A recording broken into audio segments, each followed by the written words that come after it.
Assalamualaikum warahmatullahi wabarakatuh. Innal hamdalillah asyhadu an la ilaha illallah wa asyhadu anna Muhammadan abduhu wa rasuluh, amma ba'du. Bapak-bapak, ibu-ibu, saudara-saudari yang dimuliakan oleh Allah. Pada sore hari ini saya ingin menyampaikan tausiah atau siraman rohani menjelang buka puasa, di mana saya ingin sedikit menjawab tentang keraguan sebagian manusia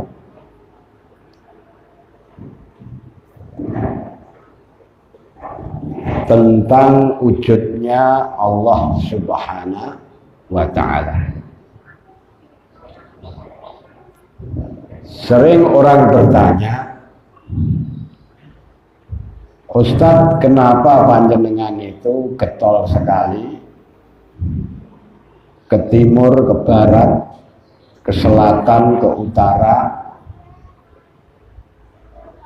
pagi, siang, sore, malam? Apa panjenengan itu pernah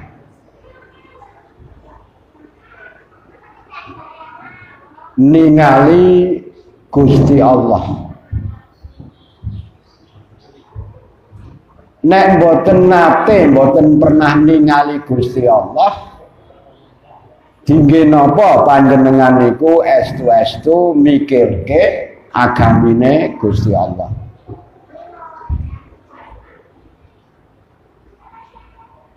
Sebetulnya orang yang ragu tentang Tuhan, tentang Allah itu bisa jadi dia itu orang cerdas. Karena dia tidak biasa mempercayai sesuatu tanpa bukti. Tetapi kalau kecerdasan ini tidak segera dipakai untuk mencari bukti-bukti adanya Tuhan, nanti dia bertuhan pun juga setengah-setengah, tidak sungguh-sungguh, atau bahkan dianggap sebagai pelipur lara saja. Maka mari coba kita bahas saja biar tidak berbelit-belit. Ketika Anda ada di dalam hutan, Anda menemukan kacamata ini. Anda percaya enggak kalau kacamata ini buatan manusia dan buatan pabrik? Percaya enggak? Padahal Anda belum pernah lihat pabriknya. Anda belum pernah lihat orang bikin kacamata. Tapi kenapa Anda percaya kalau kacamata yang Anda temukan ini buatan pabrik, buatan manusia? Karena Anda menggabungkan antara fakta dan ilmu. Ilmu itu apa? Pengetahuan bahwa kacamata ini tidak dibikin kecuali oleh pabrik, bahwa kacamata ini buatan manusia. Maka ketika Anda menemukan kacamata ini di hutan, walaupun Anda tidak mengenal pabriknya, orangnya yang bikin, Anda yakin bahwa kacamata ini buatan manusia. Demikian juga agama ini. Kita tidak bertemu sama Allah. Karena Islam itu agama yang juga memuliakan, menganjurkan pengikutnya berpikir. Afala tatazakkarun, afala tahqilun, afala tatafakkarun. Apa kamu nggak menggunakan akal? Apa kamu nggak menggunakan pikiran? Apa kamu nggak mengambil pelajaran, merenungkan? Contoh wujudnya Allah itu ya 1400 tahun yang lalu.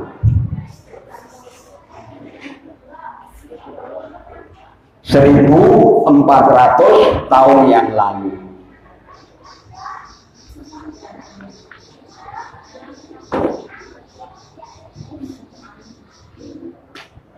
Kita bandingkan dengan sains. 1400 tahun yang lalu niku bapak-bapak, ibu-ibu, saudara-saudara dan adik-adikku, calon pejuang kebenaran dan akhlak mulia. 1400 tahun yang lalu itu belum ada namanya peralon saja, belum ada, Pak. Apalagi listrik. Dibanding dengan kehidupan sekarang, dulu itu primitif lah.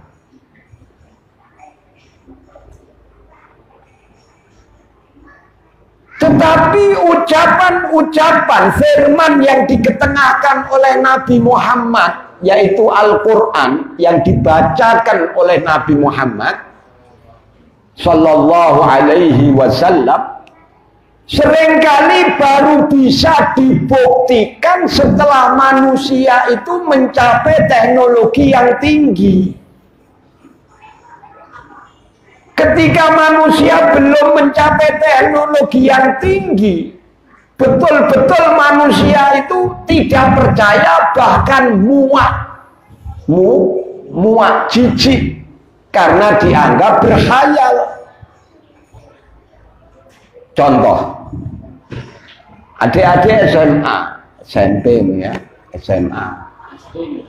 Ya, nah, nanti sebentar lagi akan nemoni. Ada pelajaran namanya Big Bang. Letupan dahsyat, peristiwa besar, ya tak? Infijarul azim, ledakan yang sangat besar, sehingga dari ledakan itu terbentuklah bumi, bulan, matahari, dan langit. Jadi ada angkasa, ada langit, ada space, ada sky, kan gitu ya. Niki bahasa pacitane. Ledakan ini menurut para ahli terjadi 8 miliar tahun yang lalu. Jangan harap diomongke 12 miliar tahun yang lalu aja kita ya ora mudeng. Wong saya ya mudengnya setelah baca. Lah ngoten nggih.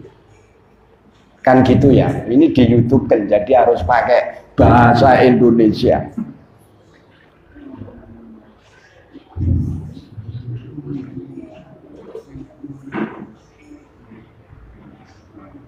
Para ahli itu merangkum, menyimpulkan ledakan besar, munculnya bumi, munculnya bulan, munculnya itu tirik-tirik. Bukunya itu mungkin puluhan ribu halaman. Sampel-sampel dari ledakan itu ada sekian kilogram dengan berbagai macam yang ditemukan dari bumi maupun bentuk-bentuk dari sempalan atau remuan planet yang jatuh ke bumi. Dan mereka menyimpulkan bahwa bumi itu tadinya ada di sebuah gugusan, sebuah batu yang besar yang di situ ada gas. Gasnya ini menguap, muncul ledakan. Ledakan ini membentuk gas tadi berubah menjadi langit. Sehingga bumi ini persis seperti telur besar yang di dalamnya ada telur kecil. Nah, bumi itu kuningane, langit itu putihane.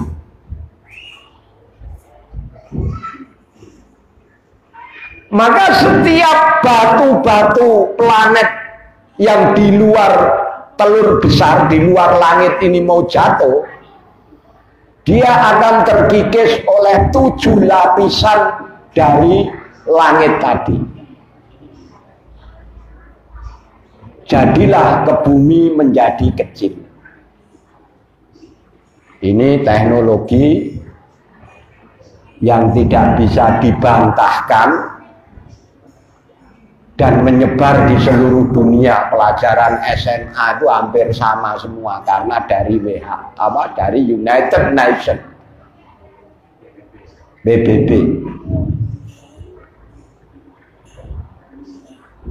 Lah, bumi ini membentuk kehidupan. Semua kehidupan yang hidup di bumi ini berasal dari apa? Air. Air.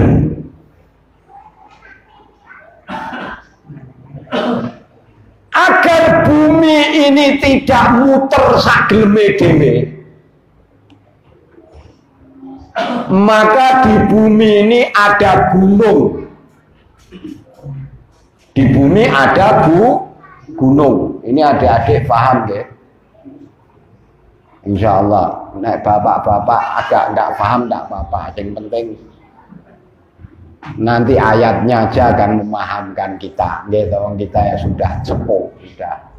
Bo nek Mas Hari Jinom. Nah, maka agar bumi ini stabil, adalah di situ gunung. Kalau tidak ada gunung, bumi ini akan berputar mengikuti mana yang berat. Misalnya penduduk India 2 miliar, penduduk Cina 5 miliar. Misalnya ini, saya belum ikut sensus. Itu ya bukan negara saya, jadi saya tidak mudeng ya, wajar, cuma sekitar saja. Nggih. Kalau mereka itu gedruk bareng, tidak ada gunung, bumi itu arahnya ke mereka, Pak. Tapi karena ada gunung, bumi itu stabil.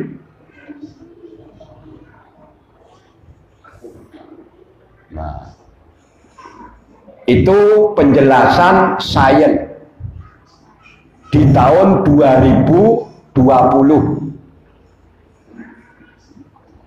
Kalau yang baru 2021 harinya Senin tanggal 19 ya penjelasannya dari saya.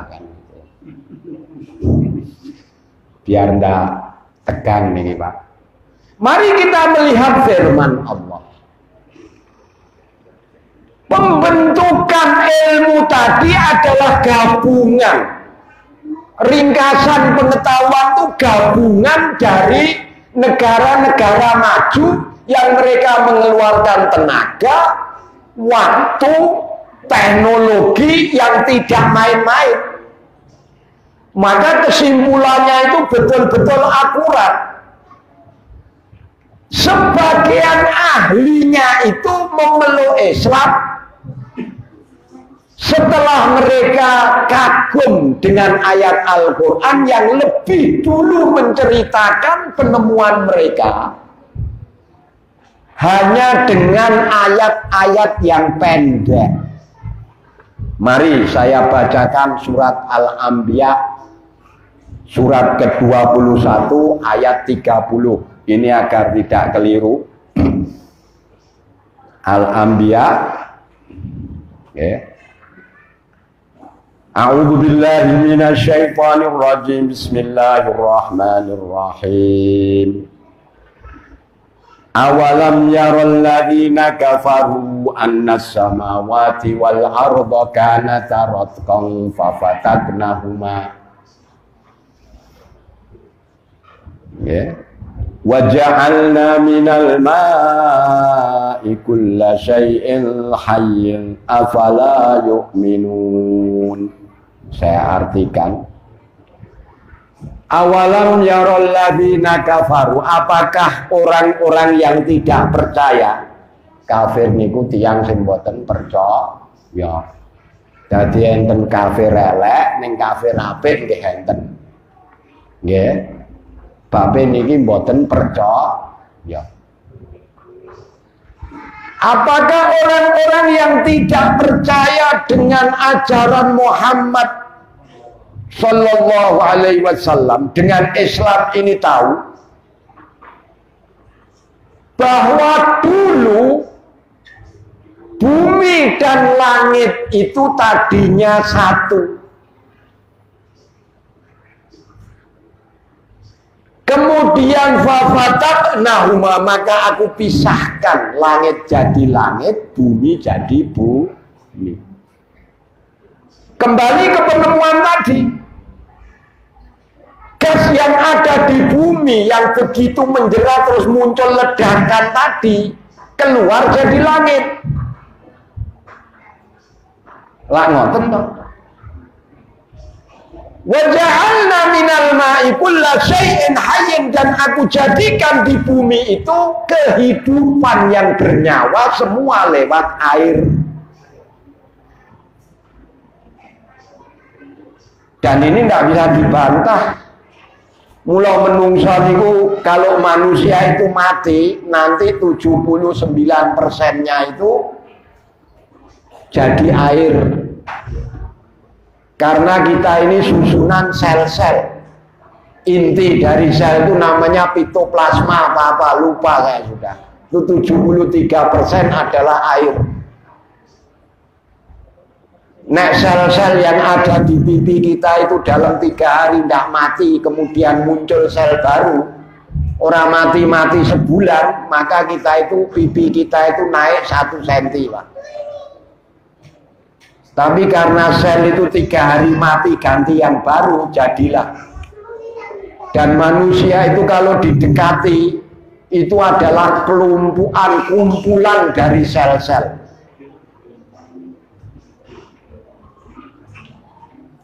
Maka air itu adalah sumber dari segala kehidupan. Manusia pun Allah menerangkan, wa ja'alna min ma'in mansus. Aku jadikan manusia itu dari air yang keruh, yang kotor. Kan begitu toh Pak? Kemudian ayat berikutnya, wa ja'alna fil ardi rawasiya an tamida bihi. Rawasiya an tamida bihi. Dan aku jadikan gunung di bumi itu agar bumi itu tidak mengikuti arah mereka, arah manusia yang banyak tadi, mengikuti mana yang berat.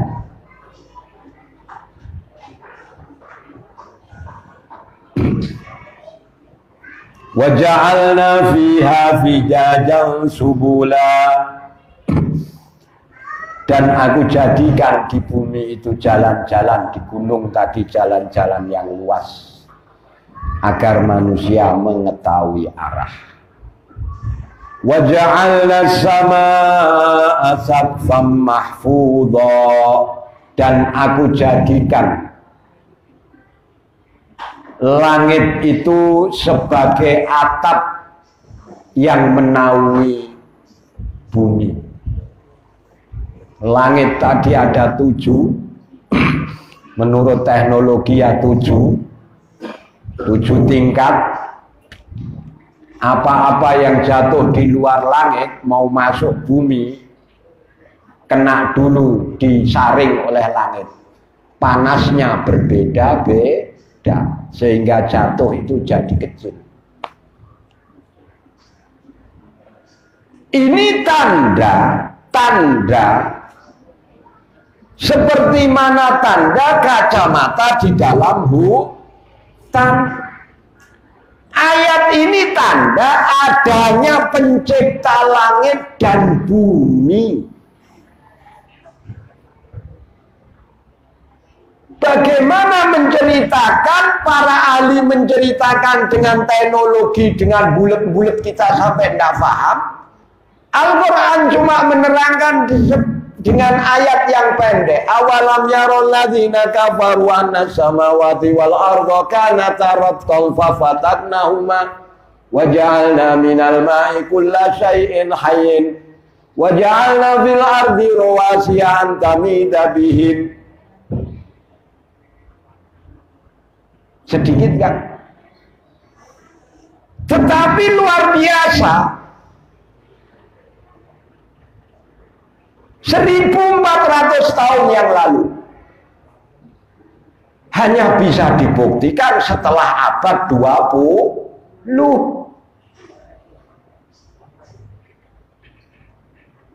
Maka ayat yang mana yang kamu dustakan, wahai manusia? Ayat yang mana yang kamu dustakan? Dan ini sebagian saja Pak, masih kathah ayat, masih banyak ayat-ayat yang disesuaikan dengan teknologi sekarang itu. Ternyata teknologi ini yang membenarkan ayat itu. Nek zaman dhisik urung iso, karena mengungkap Al-Quran itu perlu ilmu yang tinggi.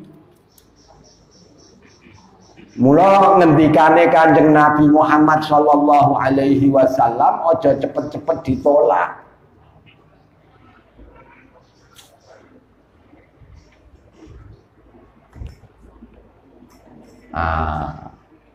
Dulu ada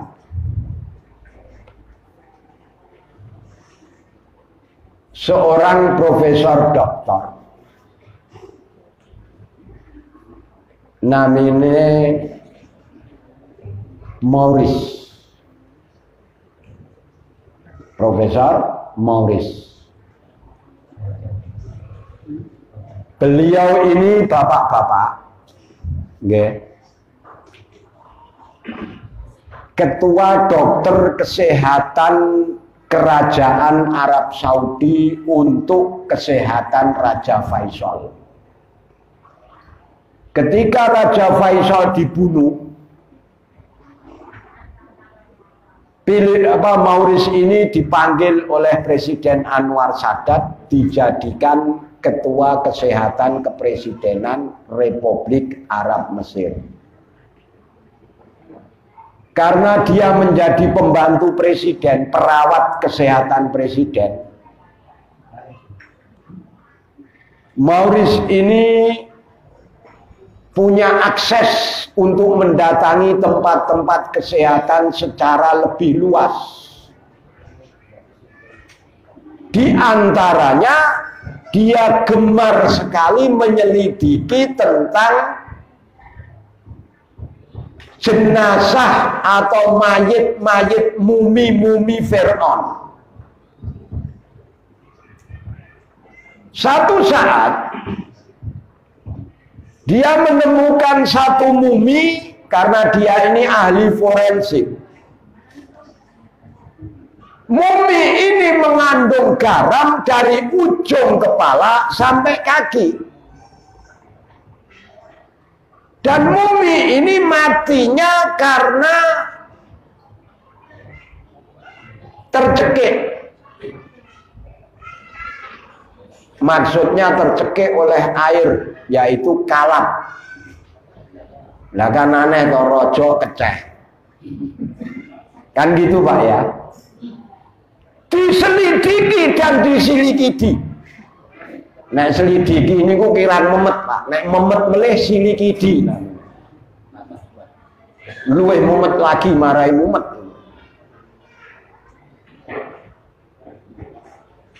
Singkat cerita, dia menemukan dari seorang ulama bahwa yang kamu ketemukan itu adalah raja yang punya kekuasaan kuat sekali dan besar sekali. Maksudnya kekuasaannya luas, kaya raya karena kuasa.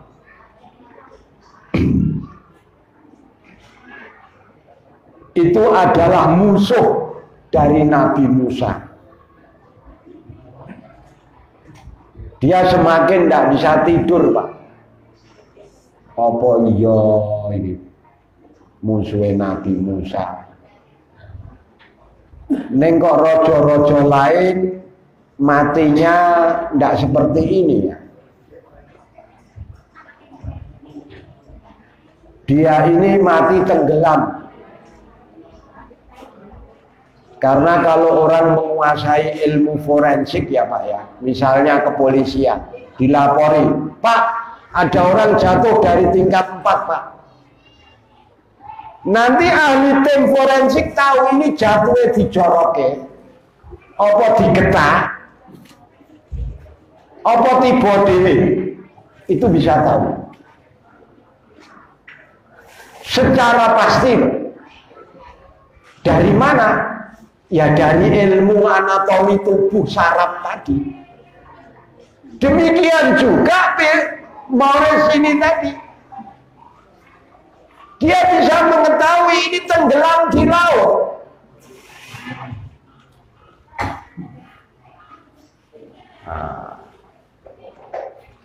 Itu tidak salah di surat Yunus, coba Mas Arif baca itu Yunus surat ke-12 sama 10 itu ayat 92, tak buka juga ya.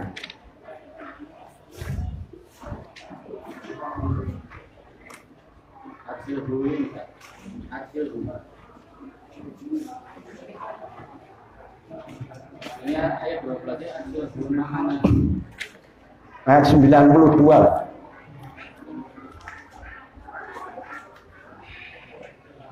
Iya betul. Maka ketika Fir'aun ini tenggelam, Allah berfirman, "Fal yauma nunajjika bi badanika litakuna liman khalfaka ayatan." Hari ini wahai Fir'aun, aku selamatkan tubuhmu untuk aku jadikan sebagai bukti tanda-tanda kekuasaanku kepada orang-orang yang akan datang. Maka karena saya dulu pernah di Mesir 10 tahun, alhamdulillah saya pernah itu ke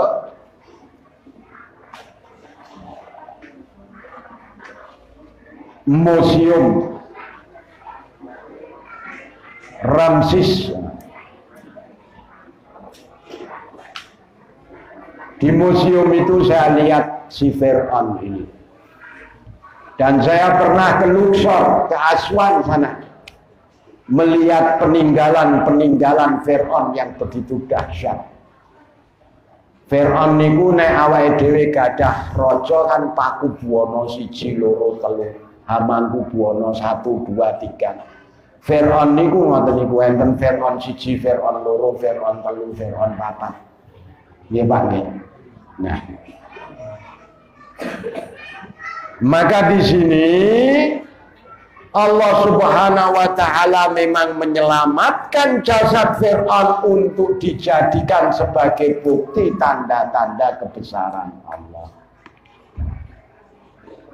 Maka ketika ditemukan geger dan kemudian disusul kereta, rodone kecekel, ininya kecekel lah samsaya naik Quran itu benar. Inilah adanya Allah melihat peninggalan ciptaan Allah. Sekian, billahi taufiq wal hidayah. Wassalamualaikum warahmatullahi wabarakatuh.